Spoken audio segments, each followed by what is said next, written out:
Welcome to the Network Plus Prepcast, your dedicated audio companion for mastering every objective on the CompTIA Network Plus certification exam. This series is produced by baremetalcyber.com. In episode 127, we explore the strategies, policies, and structured actions used to recover from network disruptions and ensure the continuation of business operations. Network outages, cyber attacks, hardware failures, and environmental disasters are inevitable in modern IT environments. What separates a minor incident from a full-scale catastrophe is how prepared an organization is to respond. For Network Plus candidates, understanding how to handle incidents and plan for recovery is not just a certification requirement, it's an operational necessity. The scope of this episode covers three key areas: incident response, disaster recovery, and business continuity. Each of these concepts represents a different phase or focus in managing network or system disruptions. Incident response addresses the immediate actions required to contain and resolve an issue. Disaster recovery focuses on restoring IT infrastructure after a major failure. Business continuity ensures the broader operation of services, staff, and communication even during a disruption. Together, these concepts support operational resilience. You'll see these topics emphasized on the exam in both terminology and scenario-based questions. In the context of networking, an incident is any unexpected service disruption that impacts system performance, connectivity, or security. This may include hardware failure, software crashes, configuration errors, or external attacks such as denial of service campaigns. Whether large or small, incidents must be addressed immediately to limit damage and restore service. On the certification exam, you'll be asked to identify what constitutes an incident and which steps must be taken to address it properly. The incident response process is structured and deliberate. It typically includes 6 phases: identification, containment, eradication, recovery, documentation, and lessons learned. First, the issue is identified and confirmed. Then it's contained to prevent further impact. Next, the root cause is removed or neutralized. Recovery steps restore systems and services to normal. Documentation is maintained throughout, and post-incident analysis helps teams improve future responses. On the exam, you may be asked to put these phases in order or recognize which actions occur during each. Responding to incidents involves more than technical fixes. It requires coordination between specific roles.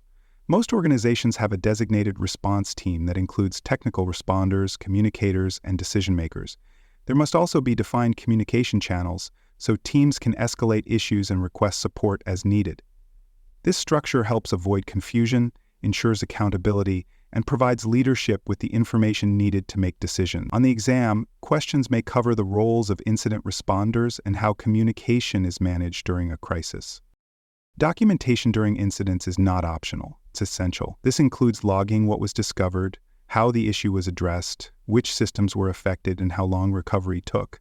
These records support future investigations, help identify recurring problems, and form the foundation for audits or compliance reviews. They are also used to refine incident response plans and train staff. The exam will likely ask about the purpose of incident documentation and how it contributes to long-term operational improvement. Disaster recovery, or DR, focuses on restoring IT systems following a major failure or outage. These situations may involve server loss, data center damage, or complete network collapse due to fire, flood, or cyber attack. Recovery plans include strategies to resume operations using backup hardware, cloud-based services, or secondary sites. The primary goal is to minimize downtime and data loss.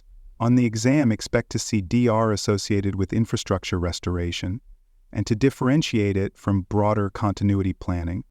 Recovery Time Objective, or RTO, defines how quickly a system or service must be restored after a disruption.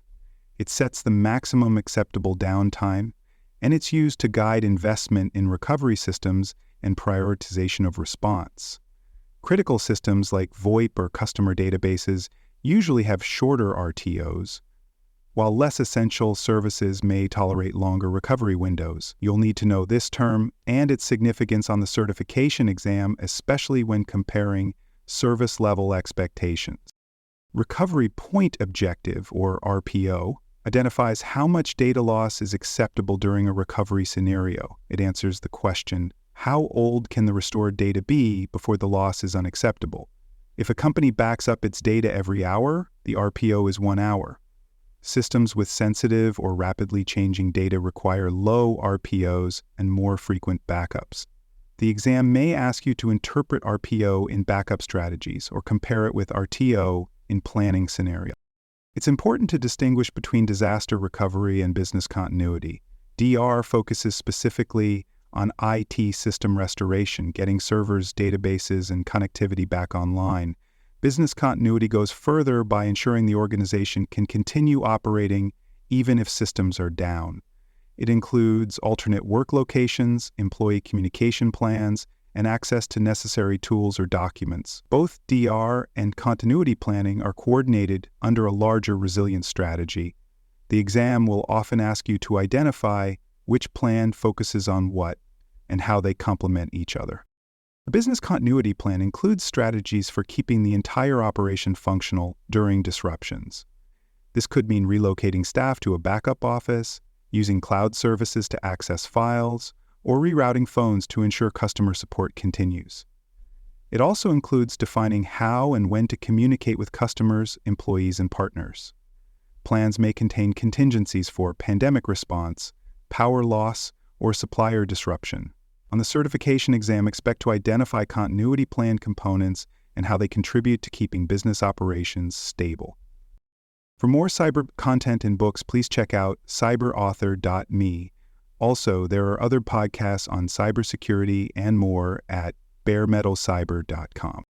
Developing an incident response plan involves creating a structured set of steps to follow when various types of issues occur. These plans should account for different scenarios such as data breaches, malware infections, or critical service outages.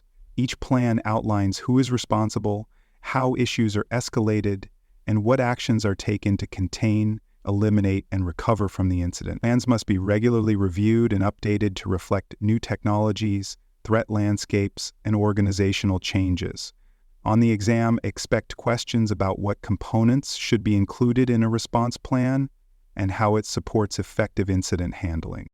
Testing disaster recovery and business continuity plans is just as important as writing them. Without testing, there is no way to know if the plans will actually work when needed. Organizations may use tabletop exercises to simulate response processes or conduct full failover simulations to validate recovery capabilities. These tests help identify overlooked dependencies, misconfigured systems, or communication gaps. Findings from tests should feed into plan revisions. The exam may ask about different types of tests and why regular validation is critical to maintaining preparedness. A well-designed backup strategy is the foundation of effective disaster recovery. This strategy includes maintaining both local and off-site copies of data and configurations. Full backups capture everything, while incremental and differential backups store only changes. Choosing the right mix affects backup speed, storage usage, and recovery time. Backups should also be encrypted, stored securely, and tested regularly to ensure they are usable. The exam may ask you to compare backup types or explain how they align with recovery point objectives. Communication during incidents and disasters is essential to keep teams aligned and stakeholders informed. Internally, updates should be shared with support staff, leadership, and technical responders. Externally, affected customers or partners may need to be notified depending on the scale of disruption. Pre-approved messages help ensure accuracy, avoid panic, and comply with legal or regulatory obligations. The certification exam may include scenarios requiring you to choose appropriate communication steps or identify the benefits of clear, predefined messaging. To assess the effectiveness of an incident response or recovery effort, organizations track specific metrics. These include time to detect the issue, time to contain and resolve it, the total duration of downtime, and whether recovery goals like RTO and RPO were met. These metrics help evaluate whether current processes are sufficient or need improvement. Metrics also support performance reviews, budgeting, and regulatory reporting. The exam may ask which metrics are used in evaluating recovery success or how they influence long-term planning. Post-incident analysis is where organizations identify what went wrong, why it happened, and how to prevent it in the future. This stage may include reviewing logs, interviewing team members, and analyzing system behavior. Based on the findings, procedures may be updated, controls added, and training improved. Sharing lessons learned with the team helps prevent repeat incidents and strengthens the organization's response capabilities. The exam may test your understanding of this process and its role in closing the incident response loop. The Network Plus exam covers incident response, disaster recovery, and business continuity in both definition and application. You'll need to know what RTO and RPO stand for, how to interpret them, and where they apply. You should also be able to identify elements of response plans, the differences between DR and continuity, and how testing, communication, and documentation all play a role. These topics frequently appear in scenario-based questions, where understanding the full context is necessary to choose the best course of action. In summary, effective incident response limits the immediate damage from a disruption. Disaster recovery restores the technical backbone that keeps a business running. Business continuity ensures operations continue even if systems are impacted. These components work together to maintain service, protect data, and preserve trust. On the exam and in your professional role, you'll need to understand how these pieces connect and how structured planning leads to reliable execution under pressure. To conclude episode 127, remember that resilience is not built during a crisis. It's built through preparation. Having a plan, knowing your objectives, and testing your ability to respond make all the difference when things go wrong. Whether you're restoring a database, rerouting communications, or coordinating a response team, your success depends on clear procedures and timely action. This domain is heavily tested because it's mission critical, and in the real world, it's the difference between fast recovery and prolonged failure. Thank you for listening to this episode of the Network Plus Prepcast, your trusted audio guide to the CompTIA Network Plus certification. This episode was produced by baremetalcyber.com. For more cybersecurity podcasts, books, and resources, visit baremetalcyber.com. Thanks for joining us for this episode of the Bare Metal Cybersecurity Plus podcast. For more episodes, tools, and study support, visit us at baremetalcyber.com. And before you take the test, make sure to check out the practice questions in the book Achieve CompTIA Security Plus SY0-701 Exam Success by Dr. Jason Edwards. They cover every domain and are a powerful way to lock in your knowledge.